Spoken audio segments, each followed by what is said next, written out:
Salut tout le monde et bienvenue dans cette nouvelle review comics sur le Justice League Saga numéro 11, mensuel de 120 pages, ce qui est vraiment pas énorme, hein, ça c'est sûr, mais bon voilà, hein, c'est comme ça, on espère que ça augmentera un peu plus dans les mois suivants, mais bon bref, passons. Au niveau du sommaire, donc on retrouve un numéro de Justice League, un numéro de Justice League of America, un numéro de Suicide Squad, un numéro de Flash et un numéro de Green Arrow, donc voilà les séries qu'on a l'habitude de voir en ce moment avec Forever Evil.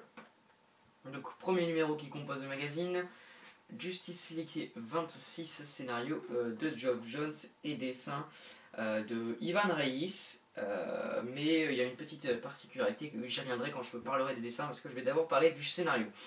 Donc ce numéro, c'est un peu le même principe que les numéros qu'on avait vus jusque là au niveau des tie-ins de Forever Evil sur la série Justice League. C'est qu'en fait il va nous raconter en quelque sorte les origines, enfin oui voilà, enfin les origines, enfin on va dire, on en apprend un peu plus sur chacun des membres du syndicat du crime. Il y avait dans un premier temps un numéro consacré sur Ultraman, puis après Allman. Et cette fois-ci, ça s'intéresse à... merde. Deathstorm, Power Ring, Atomica et... comment s'appelle-t-il? Et là j'ai complètement oublié. J'ai oublié, c'est le Flash version Terre 3. Je ne sais plus, Johnny Quick, voilà, Johnny Quick, voilà. Donc il va s'intéresser à tous ces personnages avec comme narrateur, comme narrateur sur le numéro, ça va être Grid, donc l'espèce de cyborg version Terre 3, voilà, donc qui ressemble à ça, que je vous montre tout de suite. Voilà, donc robot plutôt impressionnant dans l'ensemble. Donc bon, écoutez, un bon numéro j'ai trouvé, plutôt intéressant. C'est franchement Justice League, c'est vraiment à mon sens un des meilleurs tie-in. Déjà, en général, il est assuré par de très bons dessinateurs. Et en plus de ça, voilà, c'est Geoff Johns et franchement c'est toujours vraiment bien écrit de sa part. J'aime beaucoup comme personnage, j'ai vraiment une préférence pour Power Ring que j'aime beaucoup.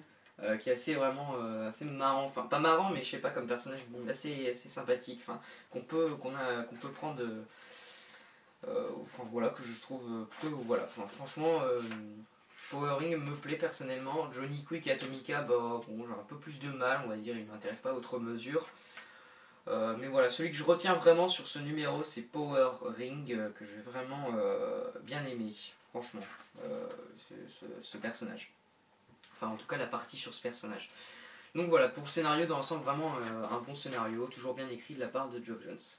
Et au niveau des dessins, c'est un peu particulier parce que certes, on a Ivan Reis, mais c'est le truc, c'est qu'on a différents encreurs que Ivan Reis a l'habitude d'avoir. C'est-à-dire que d'habitude, Ivan Reis est ancré par Joe Prado. Donc par exemple, voilà, sur Aquaman, sur Justice League Tour of Atlantis, c'était Joe Prado l'encreur. Et là, on a deux encreurs qu'on n'a pas l'habitude de voir sur Ivan Reis, qui sont Rob Hunter et Andy Lanning. Alors au début, je trouve, il n'y a aucun changement. Enfin voilà, ça pourrait être Joe Prado, ce serait pareil, je trouve. Enfin voilà, on n'est pas du tout chamboulé par ce que Ivan Reis nous fait d'habitude. Mais pour la partie par exemple avec Power Ring, et franchement, c'est là qu'on voit toute l'importance que peut avoir un encreur, toute la différence que ça peut faire. Et en plus de ça, en plus de l'encreur qui change, il y a aussi la couleur. D'habitude c'est toujours Rod Reis qui fait la couleur, et là sur le numéro on a 3 coloristes, Rod Reis, Tomu Morey et Tony Avina. Donc là c'est pareil, la première partie on reconnaît bien, voilà, les couleurs habituelles, et encore une fois la partie Power Ring, c'est pareil, la colo est vachement différente et ça se ressent, ça se voit, et on a un dessin différent de ce qu'on a l'habitude de voir, et pour le coup je trouve moins bon que ce qu'on a l'habitude de voir au niveau de Ivan Reis. Donc c'est là qu'on voit vraiment toute l'importance que peuvent avoir le coloriste et l'encreur au niveau du rendu final. Et moi je trouve ça moins bon. C'est pas moche, loin de là, hein, c'est vraiment très beau, mais je trouve ça moins beau que quand c'est ancré par Rod Reis, ancré par Joe Prado et colorié par Rod Reis. Voilà, c'est tout. Mais dans l'ensemble ça reste vraiment beau, la première partie est très belle. Donc voilà, toujours un très bon tie-in Forever Evil, à Forever Evil, celui de la série Justice League, donc je mettrai un 4 sur 5. Je vais essayer de me dépêcher parce que là j'ai déjà pris pas mal de temps sur ce numéro. Ensuite on passe à Justice League of America, scénario numéro 10, scénario de Matt Kindt, dessin de Tom Derenick et Eddie Barros. Je vais aller assez vite sur les dessins, la partie de Tom Derenick est plutôt moyenne, je trouve, elle n'est pas magnifique, les visages sont pas très très beaux, je trouve. Voilà, par contre la partie Eddie Barrows, bon, sans être parfait, ça reste quand même vraiment du bon niveau, je trouve, voilà. Donc en fait on a deux parties, la partie de Tom Derenick c'est une espèce de subconscient de Stargirl en quelque sorte, et après on a la partie de Eddie Barrows où on a un retour à la réalité en quelque sorte.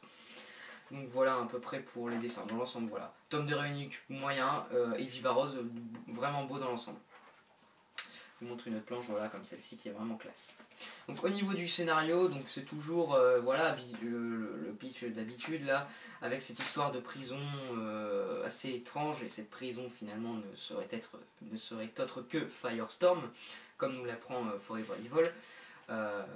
Et donc Stargirl est un peu perdue dans ses pensées, comme je vous le dis, il y a des moments où en fait elle croit retomber par exemple dans son enfance, etc. Mais sauf qu'elle est en plein combat contre des membres de la société secrète des super vilains. Donc c'est problématique, on a Martian Manhunter qui va essayer de la ramener tant bien que mal. Voilà, bon, franchement un bon numéro, une bonne tie-in, mais bon, clairement pas le meilleur, ça c'est sûr. Donc je mettrai un 3,5 sur 5. Ensuite, c'est troisième et dernier tie-in sur le magazine, c'est Suicide Squad 26, scénario de Matt Kindt encore une fois, dessin de Patrick Zircher et Roger Robinson. Les dessins sont vraiment beaux, c'est pareil que d'habitude hein, sur cette série je trouve. Voilà, Patrick Zircher c'est un dessinateur que j'aime bien personnellement, que je trouve sans être le dessinateur, voilà, un dessinateur vraiment incroyable. Il fait quand même je trouve de belles planches. Et voilà, on s'attend à ce travail-là à peu près sur cette série, hein, on s'attend pas forcément à avoir des dessinateurs de ouf, mais franchement ça reste quand même plutôt beau dans l'ensemble. Donc voilà, de beaux dessins, enfin voilà, comme les deux mois précédents à ce niveau-là, il n'y a pas de bouleversement. Et ensuite, niveau scénario, bah écoutez, franchement, j'aime toujours autant, j'avais vraiment eu du mal avec le premier numéro, le deuxième m'avait pas mal plu, et bah celui-là c'est pareil, mais il m'a vraiment pas mal plu. Donc on a Amanda Waller qui se retrouve en fait apparemment à ce qui est le père de Shark, si je dis pas de conneries, je sais pas s'il a un nom supplémentaire. Voilà, j'essaie de vérifier le roi Squall, voilà. Donc en fait, il s'agirait du père du roi Squall, si je dis pas de conneries, ça se trouve le roi Squall c'est lui en fait. Mais je ne pense pas. Non, c'est ça, voilà. Donc elle va le libérer et ils vont conclure un accord pour tout simplement arrêter le syndicat du crime en quelque sorte. Voilà, et après on a Harley Quinn qui avait trahi les deux Suicide Squad en quelque sorte qui avaient été formés pour ramener l'OMAC au penseur.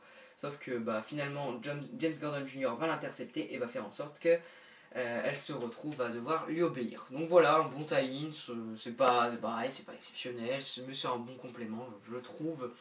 Et voilà, l'histoire est toujours sympathique à lire. Donc je mettrai aussi un 3,5 sur 5 pour ce numéro.